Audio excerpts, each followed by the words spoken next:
Some material from days gone by from the deposits of Steinkopf in the Northern Cape of South Africa appears to be a floater. Now, what we had in the early days of Steinkopf was the smoky quartz which had off-color zoning around the outsides. Now, this one seems to have an inclusion inside it, perhaps some epidote included, or I'm not quite sure what the inclusion here would be. Seems to be little needles actually.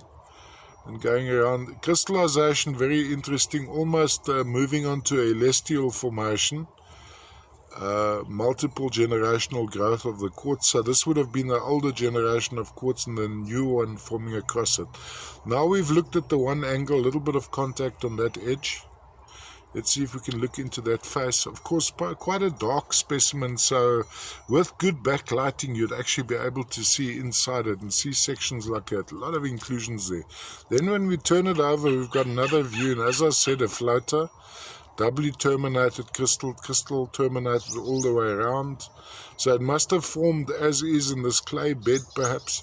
Have a look at those inclusions inside there as well. Little appears black needles, maybe little, who knows, maybe look, typically I'd expect some inclusions of agerine, epidote in these sections.